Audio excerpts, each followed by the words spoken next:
Lovely. I have more material than I normally. This session I normally do 90 minutes, and we got 60. Yesterday we thought I didn't have enough.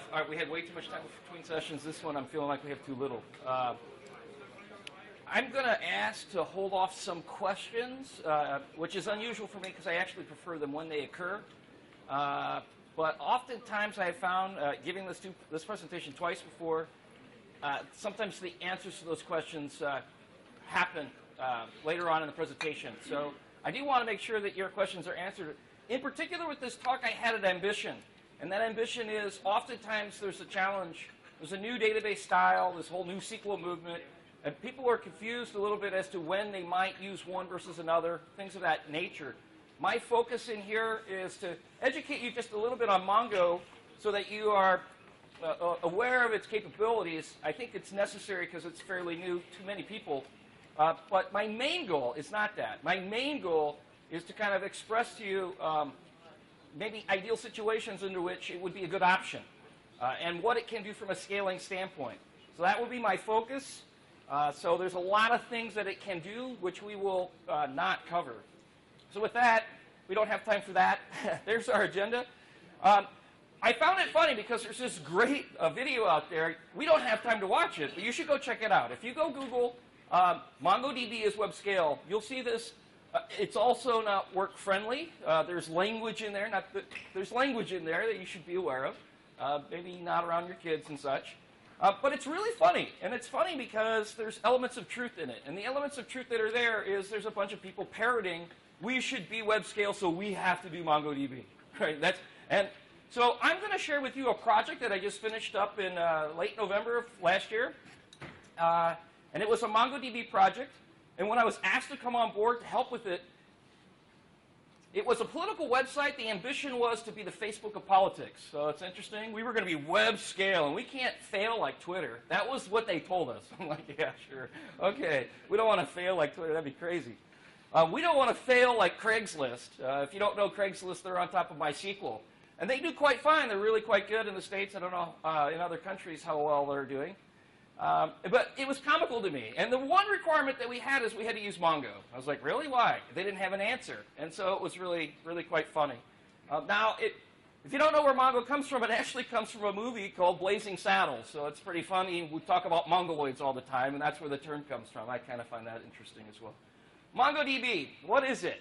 Well, it's NoSQL, which often really means not only SQL. And I actually hate the term NoSQL. I think it's a ridiculous term. The need for NoSQL as a movement is a collection of dissimilar things that need to combine together political forces to have an influence on the relational SQL movement, right? That's really what it's all about. Outside of that, there's a lot of dissimilarities between all the things that we categorically put into that grouping. So there's a lot of choices out there. You had some sessions yesterday on Cassandra. I know there was a couple of other options out there as well. You have to evaluate which one would make sense for you. Now, our project, the thing that made it significantly a good choice for us to use Mongo is the fact that we were exceedingly read-centric. In fact, writes just happened very infrequently. Our focus on our project was content management to a certain extent. We would have content that would be given to us. It would be written in batch. It would be written kind of offline. We had very little that we had to write at the time of execution. The other thing that we were willing to live with, and these are very important concepts, we were completely willing to live with eventual consistency.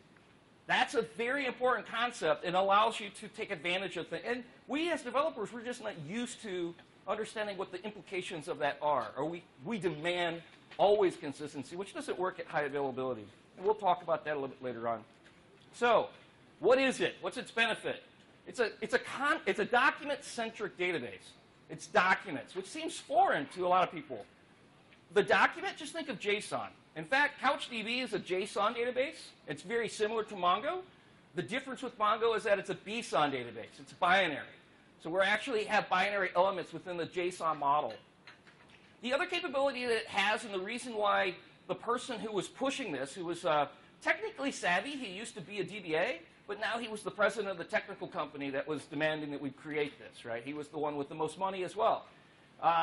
He wanted it for the auto sharding capabilities, which is pretty cool, and we will talk a little bit about that and understand its usefulness.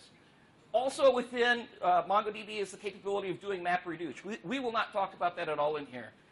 Think of MapReduce if it's foreign to you as a capability of doing analytics on data, which you would never do in a synchronous model, giving data to a human on the web. It's something you usually do in batch backend. It's slow processes, things of that nature, but it's a kind of neat concept. And it seems consistent with a number of NoSQL other databases that fall into that category. So we're used to looking at servers that contain databases, databases that contain tables, tables that contain rows, right? And we see things very tabular. That's the relational model that we tend to see all the time. In fact, most of the clients, I think every client that I've ever had except for this last one, has this in their data store somewhere. They have relational data stores.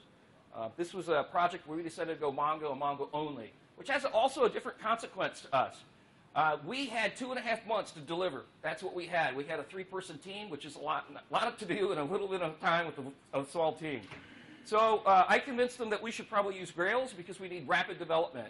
The problem is that almost every component and plugin that I was hoping that would accelerate our development failed us, except for one, which was Markdown plugin, which was fairly insignificant in my opinion. The security plugin failed us. Everything. I could go through a list.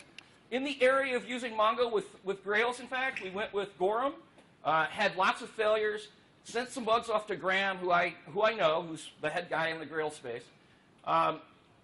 Went off and did the Morphia plugin. Had failures there. And actually, we switched back to to Gorham, because Graham immediately got back to us, and it felt like, hey, there's going to be bug fixes, and we're going to have some additional support we wouldn't have had otherwise. It all failed us. It all failed. And there's a point to this. The point is, it doesn't make sense to use an ORM tool, object relational model, with a non-relational backend. All the things that they want to do are relation-oriented, and they want you to squeeze documents of any document that would be of dissimilar type into different collections. I know those terms may be new to you, but we're going to resolve those in just a second. What we needed to be able to hit the front page and have all content that was on that front page pulled from one collection at one time instantly. That was our goal. Okay? Which means we're completely destroying what we normally would think of in a relational sense. And all of the tools that you will see from an ORM standpoint that we evaluated in the very short period of time that we had failed us in that regard. One of them failed it because of embedded documents. I know that's a forward reference. We will resolve that too. So in this space here where we have tables and rows, we can extend that further by saying, well, we're used to doing joins of those tables to evaluate groups of data together, and sometimes we collect tables together in things we call schemas. Well, we can remove all those terms and switch out to a few others. So we have databases now that contain collections, and they're somewhat synonymous with tables. And now we don't have rows, but we have documents. It's very common to still refer to a row of data, but it's really a document. So some of that terminology may get mixed up in this presentation, but sometimes it's hard when people are fairly new to this. So this is the model. The model is databases contain collections, collections contain documents, and that's what we're working with. Now, what are the processes that we're working with? Well, the MongoD, or sometimes they call it the Monday God, the Mon God, equals the MySQL D. So you have a daemon that's running in place that runs the data store. The Mongo is actually equivalent to the MySQL. So if you're coming from the relational standpoint, you're working with MySQL, these are the tools that you would be replacing. When you look at a document, it's really quite different. You're used to looking at tables and then showing relationships of tables, and we have ERD diagrams, so we have a notation to be able to communicate that. It gets really hard now, because what do? How do I say, well, here's kind of the structure, what? I want to be able to describe a structure that goes into a non-structure, right? So you end up writing documents. You just write JSON. This is the style that I ended up going with is here's the collections that we intend to have, and here's the thing that I think should be in there. The other negative that you have is unlike the SOAP or XML space, you don't have schemas. You don't have a way of describing or restricting, if you will, the document in any way. So you end up doing these kind of things, and it becomes kind of challenging. In development mode, if you lowercase or uppercase a character inappropriately, you actually have a different element now. And so it's not, well, as you start to do queries and things like that, you'll find that the failure was just the fact that you miskeyed something sometimes as opposed, because it doesn't complain. Like if you're used to saying, hey, insert this thing, and it's like, hey, I don't have that element, or you tried to null something, and it just doesn't complain. It just does not complain at all.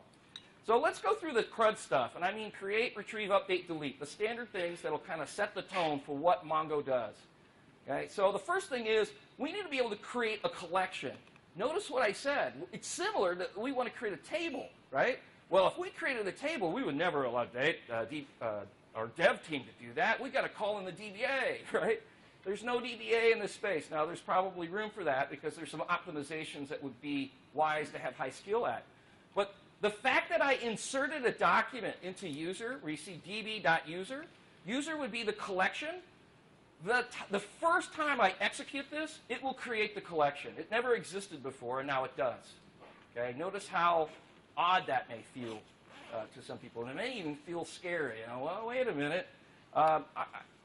You need to get past those fears. I think there's some great things here, but I understand them too. Right? So we're inserting a document that was created. This creates the collection. The next slide, we're creating a document. This execution for the very first time actually does both of those things. Right? Now, what if we want to find this document? Well, you say db.find, and then you express a document. Now, we're expressing portions of a document at this point. It just seems like it's the same document. And it will return then a Mongo. In this particular case, because we say find, it actually returns a cursor. Okay? What you get back is a cursor, and the cursor has documents in each element. You could also say find one. The find one still has a cursor underneath the covers, but it just pulls from the ordinal position of 0 the first document, and then it hands it back to you. It's very common when doing development to do a find one. I don't commonly do it in code, but the reason why you do it is because it outputs things in a very pretty format. You'll get a document formatted in a nice way, and sometimes that's what you're looking for. Now let's play around with maybe some updates, and you'll see some dynamic natures of what's possible. So here we're in the Mongo console, right? And in the console, I assign a variable, user, equal to a find one of a username, in this case, Ken. I can then say this user reference is referencing a document, right? In the console, it's referencing a document. I can actually refer to an element that doesn't exist, assign it some value, which is the city I live in, and then say save, and save that document. I've now changed the contents of that document in the data store. I've now added as well what would seem like a new column in a collection or a table, right? That's the way it feels. That's what we're used to calling it. So this is updating a document. It's nothing more than saying I have a user. Now, what if I would have said db.temporary.saveuser? Well, now I've created a new collection, and I've moved the I didn't move it. I've created a new collection, and I've created a new document that's similar to this other document that's in the other collection. So you can see that at dev time, a couple of mistakes, and you've got documents in the wrong places. There's just no constraints on that thing at all. You have to just be aware of what you're doing. And do mistakes happen? Absolutely. What if we want to remove? In this case, similar to a find, we're doing a query, and everything that matches that query would be removed. So all documents that contain a username of Ken would be removed. And then one of the aspects of making something very performant, and I guess maybe I should talk about that for a second. When I say web scale, I'm really in a joking way saying what I mean is high scale, right? And when people say web scale, I mean the whole public web hits your website. How do we fix that? Well, that's really a hard problem. And it also depends on whether you're read-centric or write-centric, and there's other aspects of that that you have to understand. But the things that you're concerned with are this. The first is you want to be pretty performant. If you're performant, the idea is if you had one server and it had one thread, right, which is a ridiculous concept, but if you had it, when a request comes in, it can no longer handle any other requests coming in until it provides a response. So the faster it provides a response, the faster it is available to handle another request. Right? So that's what we're after. We're looking for high performance in that regard. The other thing that we're looking for, we'll talk about the other stuff in a second because we have better slide support on that. So one of the aspects of providing really fast response here is ensuring that we have an index. So the index here is ensuring that the username has an index, and we have a 1 or a 0 indicating whether it's ascending or descending, that kind of thing. If you want to check your indexes, it's nothing more than saying db.user.getIndexes. I am going to jump out to doing some stuff at the command line. I'm not sure if this is the right time to do that yet. But if this is still evading, maybe we'll play around in just a second. Now, the console that you're working in fully supports JavaScript. Okay? So there are some things that we would commonly do in order to take advantage of that. So for our application, actually, let me switch out. Our application, as I mentioned, was the Facebook of politics. That's what we were after. I need to show you that so you understand a little bit of what our intention was. So I'm going to switch to a mirrored mode. So we're all staring at the same thing. And that's code, but we don't need to look at that right now. This is the website. And the thing is that's really cool about this site when we talk about high performance, we talked about yesterday in a couple of my sessions that the CDNs that store content at the edge of the web, they don't work with HTTPS, and HTTPS was important to us in a number of other issues, but we have a lot of image content. The image content, we decided to push out to Amazon S3, and the really great thing about S3 is it does work with HTTPS. So it works just like a CDN, but we're limited to the states for their data centers. But that worked for us because this is intended to be an audience mainly from the US, right? So we're taking advantage of some really great things as well as putting digital signatures on the URLs for the image. So you get the idea, and this has changed a lot in ways that I don't really like. But if you look at each one of these elements, every story you see here is loaded on one page, okay? This headline information is one content of information. It's one document. Refer to it as one document. These data elements here are also one document, and there's tags behind these, which is what's important. The idea is that we have Missouri news and national news, and I have something that has gun control issues, abortion rights issues, things like that. It's tagged with information. We want to be able to pull people together with similar interests and have them see news that might be interesting to them. Okay? To give you an idea of what it looked like in more of development, do I have that? I don't have current information, but you get the idea. I have a bunch of different slots that contain news items that were a little bit more bulky. So what's my need? What's my interest? My interest is to be able to pull back a lot of dissimilar documents. There's a lot of commonality, though, right? So we created something that was referred to as our publish date, the date it was intended to be pulled and viewed on this screen. Now, if we switch back to the presentation, what we see now is I can go to our news item and say, find everything that was for the previous day, because I don't have, this is what would happen every day when I came into work. I don't have current day news. I take yesterday's news, make it current, and then magic happens. I can start development. So we go in here and we say, find everything for the published day of yesterday, and for each, the for each is going on the cursor, the DB cursor. The document that's in the cursor would be passed into the function of x, and the function of x would say, increase the published day by 1, and then save it. So this is JavaScript doing some nice magic for us in development in the Mongo console. Does that make sense? Okay, good. I see a lot of head shaking. That's a good thing. Okay, the thing that we did in the last slide is we updated a document. We changed its date. What if you wanted to create more content? Well, then we would say, we'll take every user that's named Ken, and then say, I want to take the underbar ID. That's the ID that's always generated for you if you don't provide it. If you don't provide one, a new GUID-like ID will be created for you, and it's always a BSON ID. You can take control of that, but there are consequences to that you probably want to avoid in general. The biggest consequence is that GUID ID is unique in a way that when you're in a sharding environment, when you have IDs that are generated on multiple machines, there won't be collisions. That's your intent, right? So that's the thing that's super important. In this case, I just say, hey, create me a new one. And then I update a date, or publish day. I don't know if that still makes sense. And then you say save, right? So now we actually created a new document, or what you might consider a new row. Because I've changed the ID, it has to be unique. Now notice the things that might be confusing. Is that what I intended? Well, in this case, it's kind of implied, but maybe that's not what you intended. Those are the things that might bite you, right? You have to be aware of these things. So let's look at an embedded document. What does that mean? One of the issues that we had with some of the drivers, like the Morphia driver, it would embed, but only to one level. And that was completely non-satisfactory to us. What is an embedded document? It's essentially a document within a document.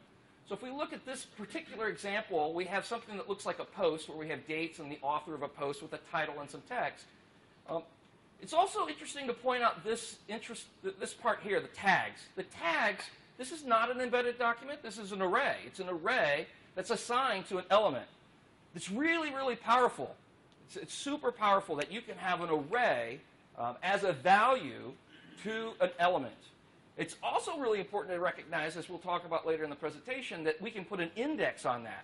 And the index would be for all the elements that are in that array, right? Which makes tagging, the concept of pulling things for tags, really awesome. And so the idea of having documents related to other documents becomes an interesting conversation, because we want to be able to have, we're used to thinking, I want to join tables together. We don't do that at all within a Mongo environment, right? We don't do that. But you get into interesting challenges where we can't have everything in the document necessarily. I have things that I want to relate. How do I do that? I will relate those through links, and those links are either, well, technically when you hear the term link in the Mongo world, you really mean the BISON ID, or the object ID, the underscore ID. But we do a lot of linking with just tags, because it comes a great way of doing that. When we say embedded document, you see here that we have commenters and we have a document. From here we have who, when, date, and a comment. What you see in here is another document. In this particular case, it's a little bit interesting because we have another document embedded in a document, but this particular embedded document is also in an array.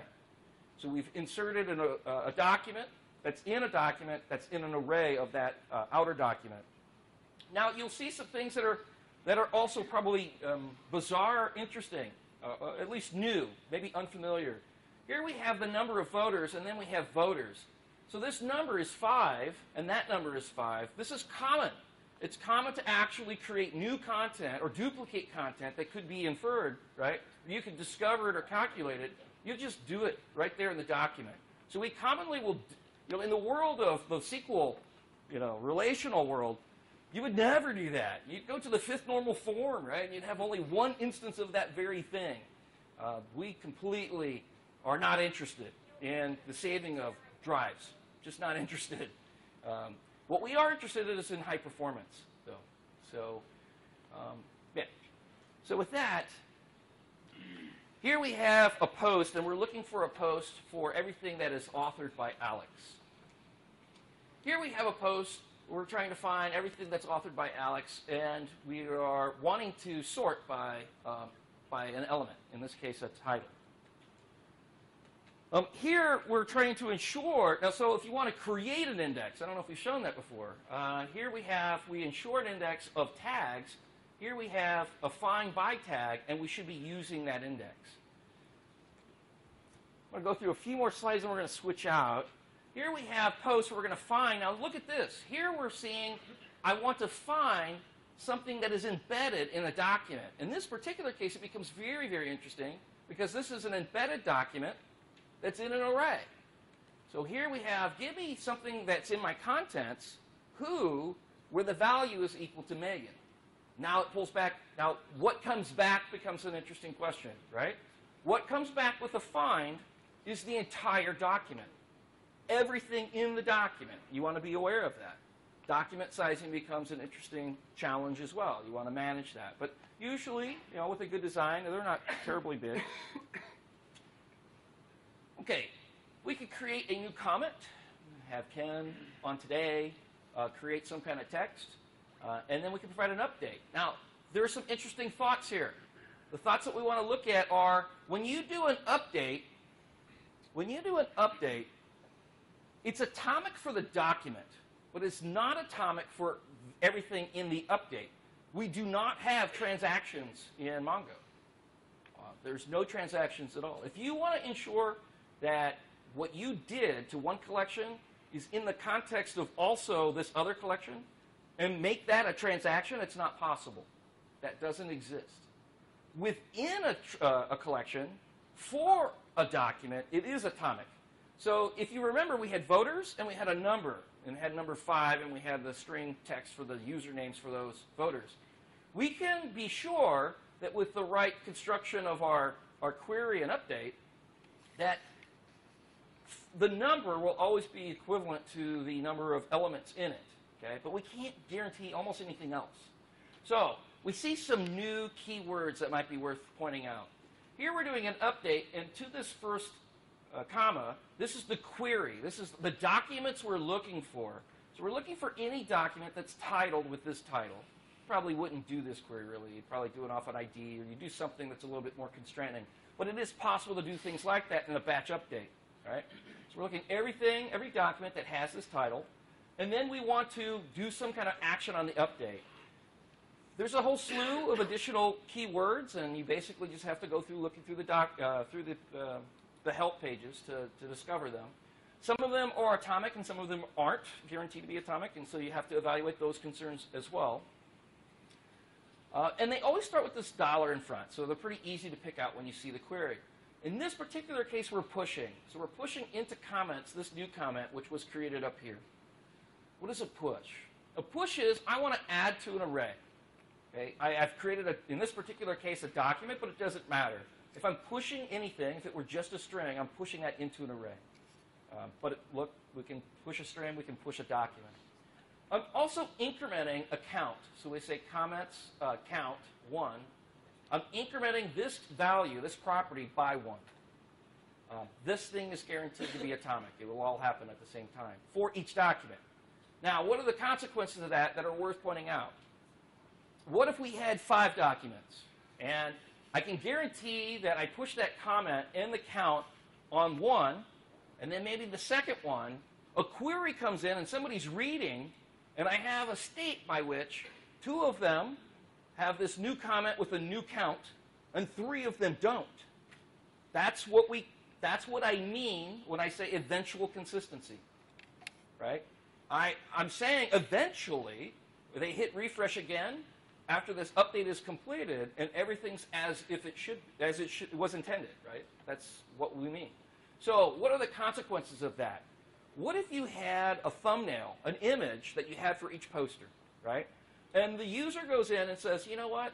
So we're going through our document design, and we decide that we're going to use that variable in multiple documents. So we don't have one place where we store that. We store it throughout different collections of different documents. Now the question becomes, as a user decides, I'm going to change my profile. I want it to be this other cool image. Is it okay for your application to show 2 different images for the same person, maybe different people, over a period of time, and then eventually will be the right picture? If you're okay with that, that's eventual consistency, and there's lots of really cool things you can do in that model. You can make things higher available, because our issue in the CAP theorem is consistency, availability, and partition tolerance. And what you're saying is, I will give up consistency for availability. Right? And that is a higher level of scale, because consistency is actually a really hard problem to solve. Okay, there's a bunch of rules. I'm not going to read them all, but you can have the slides. Let's take a look at actually coding some things. And I am going to open it up just a tad for making sure that we are in a good state. So in the background, I have MongoDB running. That's this. It's at a lower font because we don't care. We're not going to be watching it. But this is the console. We can say show databases, and that's the list of databases. For our design, we had 2 databases, the GoVote database and the zip code database. The zip code database is really large. You can see it's 30 gigs, and it's every address in the United States, and territories. So we actually have some interesting things going on in politics I was unaware of at the time. So we separated that out because there's some tools that I'll show you for ease of development, but it was frustrating. When you start putting indexes on large tables, it takes a long time. So thinking that these things magically happen really quick is not true. What we do is that those things are long processes that, when they're in place, make the execution time very quick. So there's some upfront work that's done for which we benefit from. But we only wanted to pay the price of the index building once. So we eventually had a dev box that we all shared. We would do all the indexing and kind of changes of tables that we expected to be disseminated out to all the the three of us, the three developers, right? And then we would do a DB copy, which would then bring the database down to our machines. I'll show you the DB copy in a second. Okay? So that's the reason it was separated out.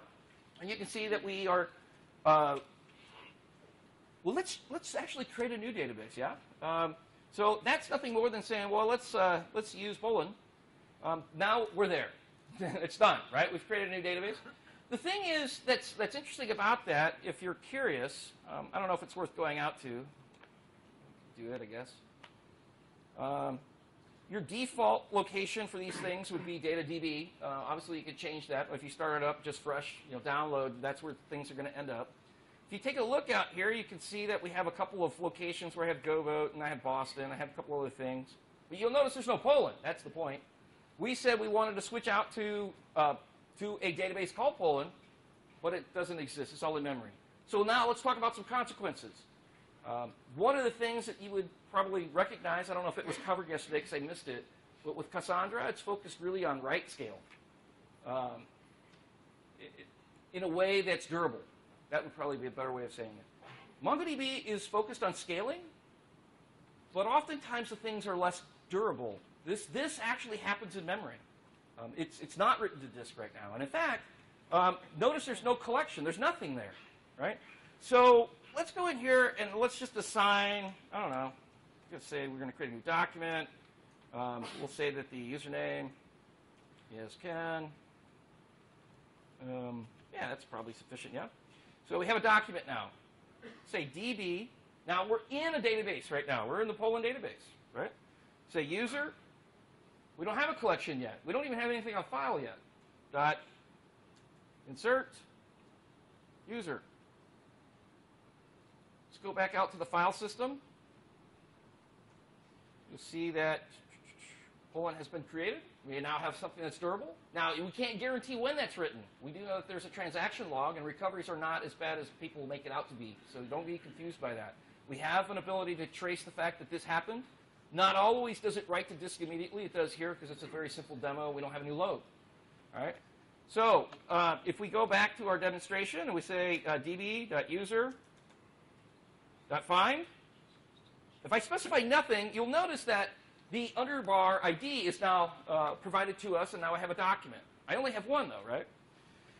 If I went in here and I assign the value of user to whatever is found, in this case, if I said find, I actually get the cursor. So I'll say find one. So now I've assigned user to the find one, which was the document. User dot, you know what? I'm going to put that at the top so that everybody in the back can see it. User dot city equals St. Louis. All right. db.user save. db user. Now there are tab completions, so you'll see some quick fashion sometimes. It's really actually kind of nice. Find. If you wanted to assign the value again, user equals find one. Some other things that are worth noting is the find one always prints out pretty, but there is also instructions in here to say print JSON, which will give you the pretty print of the document. So if you had a document but it wasn't printing out pretty, you could just say, hey, print the JSON, and it shows up a little bit nicer. Now, what if we did, first of all, any questions? Any questions? No. Okay. Too easy then. You guys are being easy on me. Yeah. Actually, I have one. Say again? I have one. You show us that there was inner documents inside the document, and you were querying for name or something inside, and then you say that it will return the whole document or only the array. Yeah. Let's play around. Username. So can you do something about that and just return, because you're only concerned about the comments, for example, and not the whole document, because you already got it or something.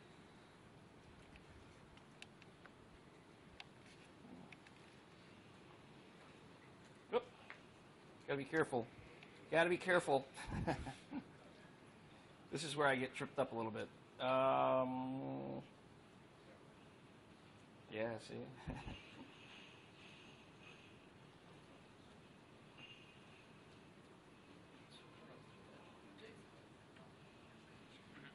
Notice I just assigned a document to an element, right? And I can close it out here and be done. So there's the structure that you see. I have an address now that is an embedded document inside a document that's not named necessarily, really. In this case, I assigned it to user, but the document doesn't really technically have a name. I could go in here. Now, notice some things that we're doing. I have a user. If we did a find here, you'll see that I have 1, and there's the value of it. And you'll see the structure. If I did a find 1, you'll see that's the structure of that thing. But if I went into user and I said, you know what, let's save the current user, which has been assigned to the, just previously managed document. Now I have 2 documents. Maybe they're related. In this case, they seem to be related because they're still users, but they're completely of different structure. And here's where things get really interesting, right? What if I want to find, but the thing that I want to find is something where the address dot country is equal to Poland.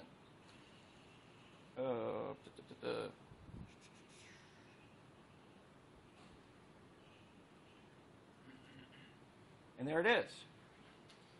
Right? Now, how did it do that? Right? Here, I'm doing a query. I just lost a microphone. Sorry about that. I'm doing a query of 2 completely different documents, and it works. It works at scale. It works very performant. Now, there's some indexing challenges that we need to talk about, which come up later in some slides. So there's some things we left out. But in this case, we have the ability to put 2 dissimilar documents together. So we're able to create content for our application, all of which had published dates and some other structures that were common, that also had completely different structures in general. And then when we said pull this back, magic happens. There's one other thing while we're here that I want to go through, and that is, how do you know what's going on? How do you know it's performant? Because we mentioned how important that was. So if we said find, one of the things that I can do is I can say explain yourself. All right? When you say explain, there's some things that you want to pay attention to. Here we're saying do this query and then explain what happened. When we do the explain, you'll see that the cursor comes back as a basic cursor. That would be bad. Right? What you're saying is I'm not using an index. Right? I'm not using an index. Let's simplify this. I could do another query. In this case, we scan 2 documents. That's the other part that's important to recognize. The end scan is we went through 2 documents. It had to because it was no index, right? We could, let's do a find again. In this case, we are looking for username. And we'll say Ken. Did I put that in uppercase or lowercase? Don't remember. Okay, we have that. So explain. You'll see that it's a basic cursor. It had to go through 2 documents. All right. Let's go into the user, db.user, ensure index. In this case, we want to make sure that the index is on the username. What did I do wrong?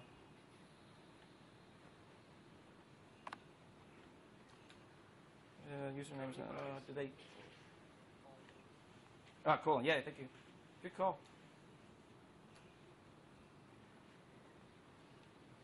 You can see it's been 2 months since I've worked on this. Does anybody see it? Right. You guys are really good. All right. So now we have an index. After 5 tries. Try it. Knack, knack, knack. All right. What happened? Now we can see something that's really important to recognize. One, we switched our cursor.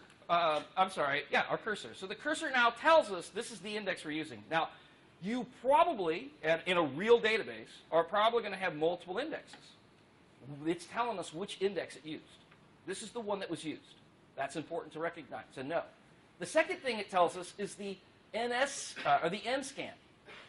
The thing you want to avoid is large number of n-scans with few returns. Right? If you start to see those skewed, you're seeing lots of documents that you're not returning, and you probably need to reevaluate your indexes. Your focus then at that point is to increase scale. How does it scale with Mongo? Well, the indexes are in memory. We try to make sure that all indexes are in memory. It's wicked fast. That's the whole point, right? There's some other tricks that I'm going to show as well. Any questions about this? Because this kind of hits the mark, at least from the indexing standpoint. Document creation and indexes become a really important thing. This is what we're looking at. Yes? Can one document reference other document? Yes, and I'm going to get to that right now. Okay. Here's what we're looking at when we want to scale. We need to figure out our document design. You're designing for the fewest queries. That's what you're focused on. Okay? We had a collection for users, which you use for security. We had a collection for essentially news items. And we also had a news configuration. But all of the news items came out of the news items collection. And there were a lot of dissimilar documents in that. A lot of them. We had ads. We had highlights. We had highlighted officials. We had a lot of different things that were really quite different. And then we're going to tune for the fastest data return. That's the focus. Here's the challenges that you have. We have to recognize the CAP theorem, which is that if you have a highly partitioned environment, I'm going to simplify this, right? There's not really three choices. In the CAP theorem, it's consistency, availability, and partition tolerance. If you have something that's already partition tolerance, you get to pick one or the other things. Do you want availability or do you want consistency? It's your only options. Okay? You also need to figure out whether you're write-centric or read-centric. Okay? We had a read-centric environment, which means that in a really sharded environment, I could have reads coming off of other machines all happening for me at the same time, all being then collected together by the server, which we'll talk about in a second. That was a very positive thing for us. What if you were write-centric? There's different tricks that you're going to play, right? The tricks that you would play in a highly sharded environment, which I know might be a little new to some people, but in a highly sharded environment, the shard key becomes important because you want the key to be evenly distributed across the shards so that when you're accessing data, you have it evenly distributed. You don't want hotspots, essentially, in one server. That's the same exact thing that you're worried about if you have high writes. If you have high writes, you want to make sure that the distribution is got writes happening in three different, if you have a shard of three, in each different of the three at different times. Then you have the ability to write more often, essentially, right? You want to make sure that you have an even distribution on that. But the other part of it is when you do a write, you really kind of want to have a write that is sequential in nature. And if you have that, then you have the advantage of when you pull the index from file, you're bringing in the full page. And when you have that page in cache in memory, when I do a write that's sequential, I already have it in memory. I don't have to reread from the disk. So there's a lot to it, is what I'm saying. It's not just simply, hey, let's use Mongo. It's about construction of keys in such a way, identifying whether you're read or write-centric, and then building it in that way. The key changes based on those different options, essentially. That's what I'm saying. And then you don't have transactions, so how do you manage that? What are you going to do about that? For us, there is a way, I didn't show it, but there is a way of saying when you say save or insert, you have the way of saying this write is really, really important to me, and don't come back until I know it's persisted. That's super expensive. We never, well, I shouldn't say never. We don't use that when you are updating your profile image because eventual consistency is fine with us. We do use it when we're taking in credit card processing things, right? Which there's a place for that. But we expect the writes in that realm to be of lighter load. Just people aren't doing that all the time. In fact, it's very infrequent. So, data modeling, where do you start? Well, for people who are just so used to the SQL world, you might start with an ERD diagram. If you start there, then you kind of want to circle or highlight the documents of major interest or the tables of major interest. Our database is mainly focused on blog posts. All right, that's the major one. What are the other tables that are supportive? Those other supportive tables are candidates now to be embedded and where we're going to duplicate document information in certain places. Again, the other thing that matters is how much. I might embed something like comments until it gets to a certain level. And at certain levels of scale, I'm like, that's just way too much for that document. And you might decide to separate things out, right? So it works for one group, and it doesn't work for another group. One other element that matters is data longevity. How long will the data be available? When I have a post, Are people going to be reading and referencing that post for a couple of years, or is it only good for a week? The longevity matters, and that will change my document design. Right? Those things have impacts. So this is a model that a problem that illustrates some of the power of Mongo. We're used to seeing things like this where, we kind of want to have a relational description because we're forced to, right? Because that's what we have for a tool. But we have this sparse matrix. We have different things going into it, but I don't really have a way in a relational model to describe it. Not in an efficient way. So here we have a tool which we commonly refer to as being efficient from a normalization standpoint. But it's too challenging to join too many things, so we start to see things like this.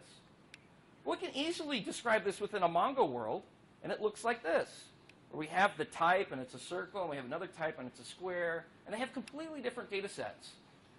The great value here is I could do a query based on area, and I might get all three. I might do a query based on radius, and I get one.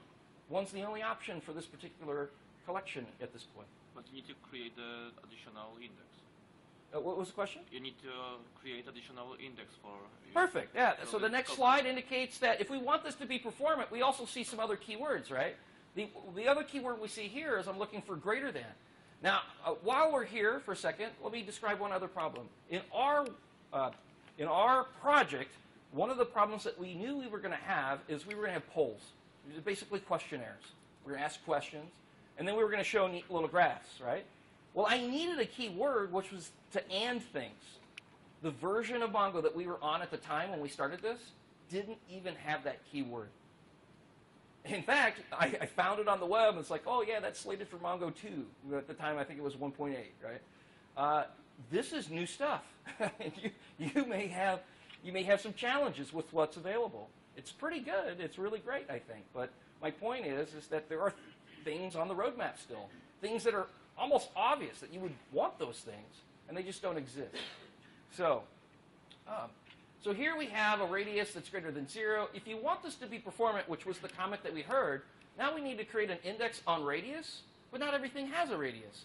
So in this particular case, we tell Mongo, hey, be smart about this, and we do have a sparse matrix, and then it'll create a proper index for that radius.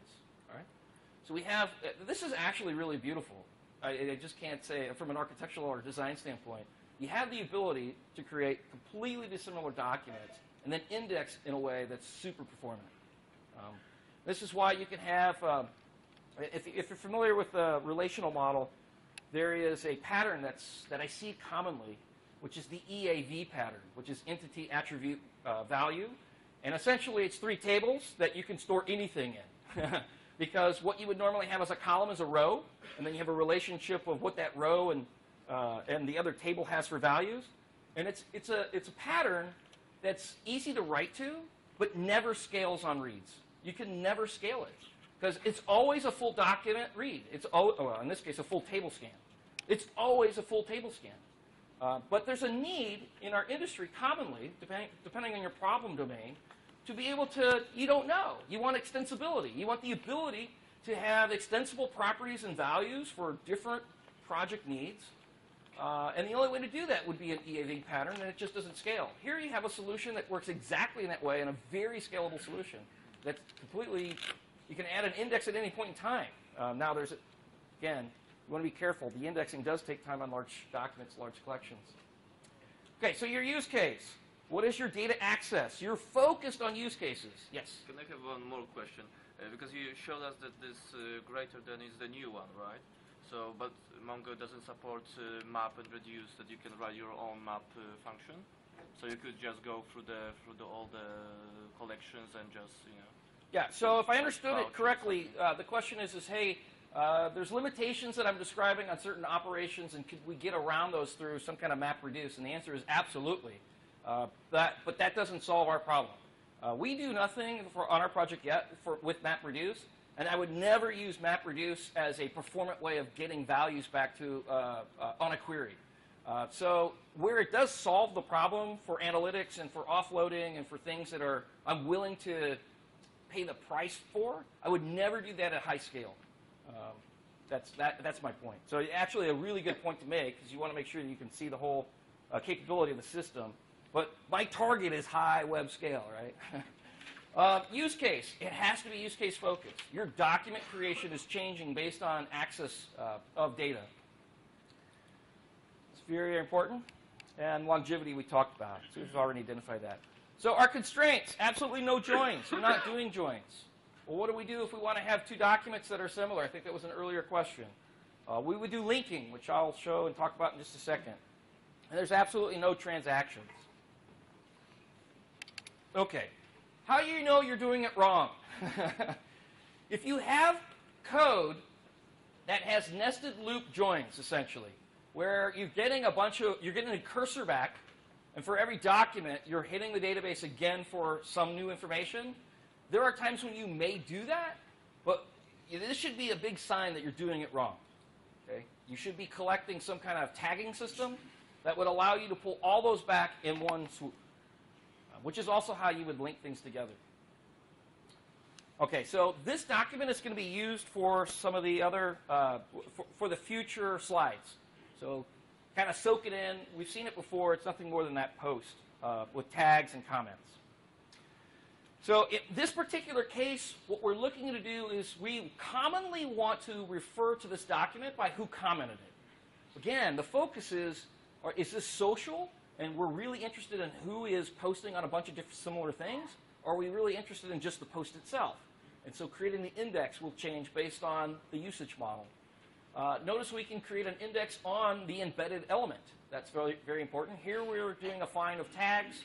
Again, we're finding tags that has an index on it, which is up here, which is really powerful because that's an array. So it's indexing everything in the array for all the documents in the collection. Okay? Now, we mentioned this already, so I might forward reference this here. Being able to do and explain is a very powerful concept. We talked about some of these things. Like I said, I usually go 90 minutes, and we're going to run out of time. So let's get into the sharding. There are two different ways of sharding. One way of sharding a database, and all we're talking about when we say sharding is let's separate databases out. Let's take one database and create it so that there's more than one, almost always for the benefit of scaling.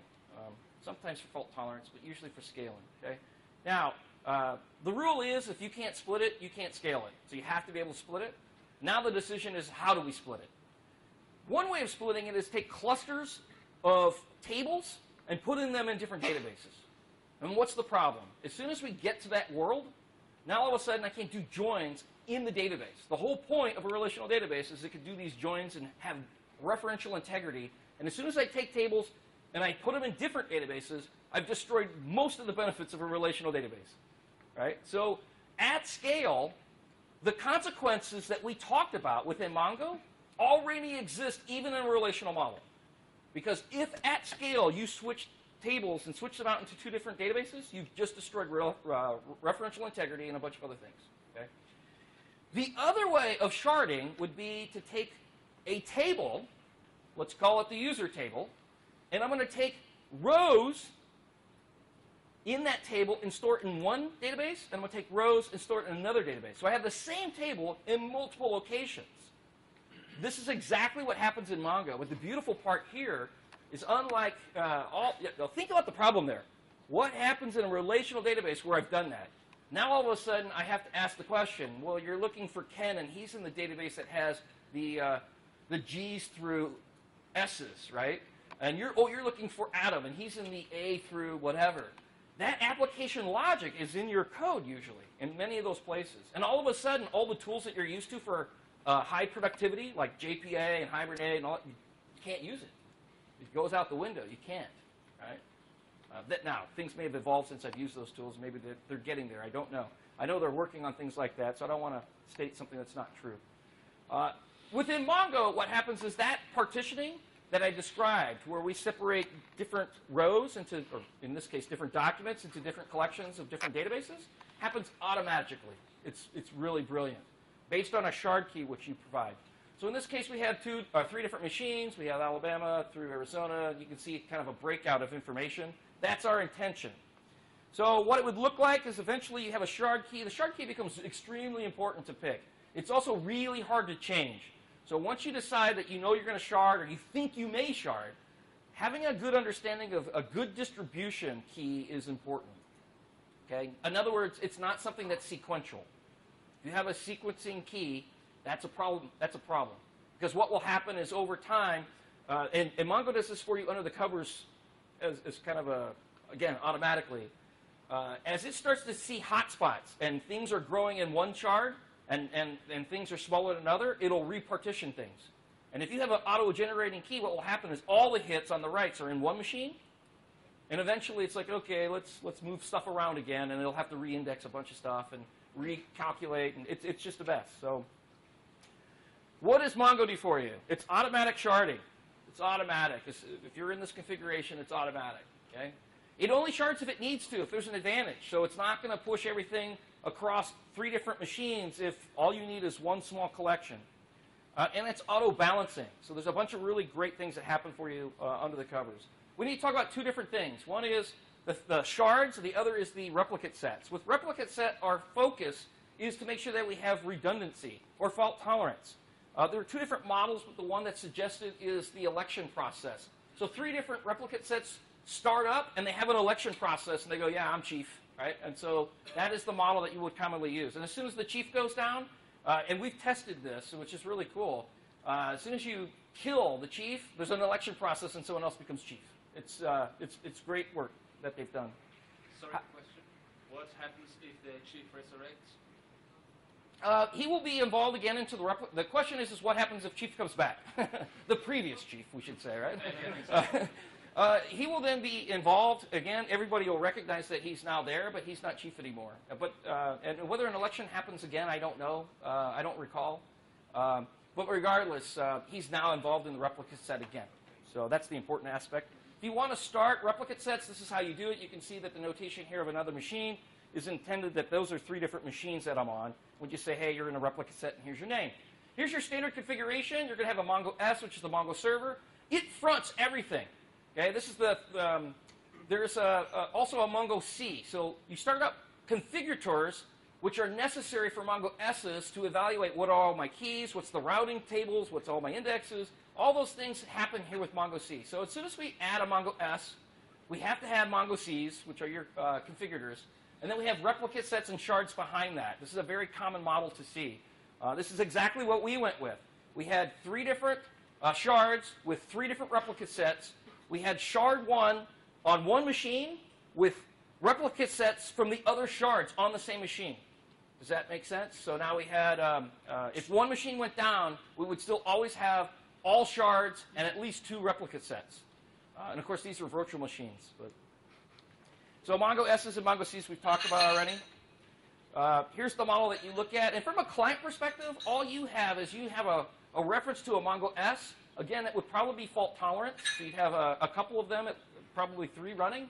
And your configuration is these 3 machines are Mongo S's. Everything else is magical behind the scenes.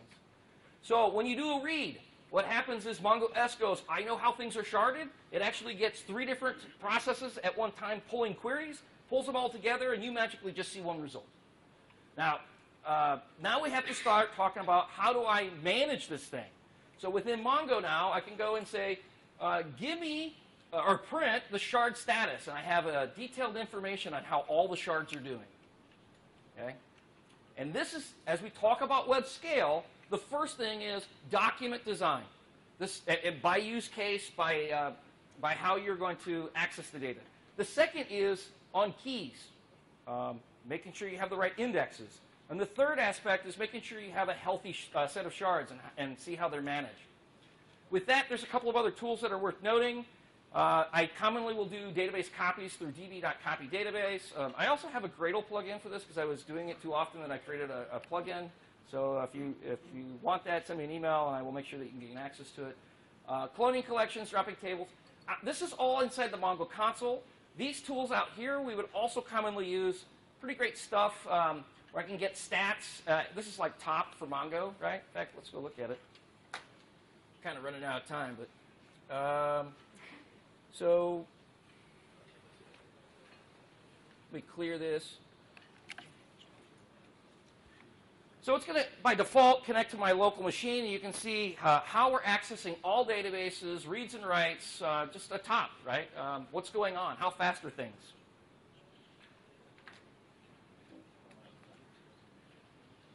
Same kind of thing here, where I can see reads and writes, locks. These are kind of more DBA type things, but somebody has to do this, right? If you're at this kind of level of scale, these are the things that you're focused on. These are the tools that you're using. I was going to go through some more of what we were doing, how we were using it, but I am out of time. Hopefully you got something out of this. Again, the focus will be on document design, and it's really quite different. User access, indexes, and then sharding. I'll take any questions offline outside. All right? Thanks.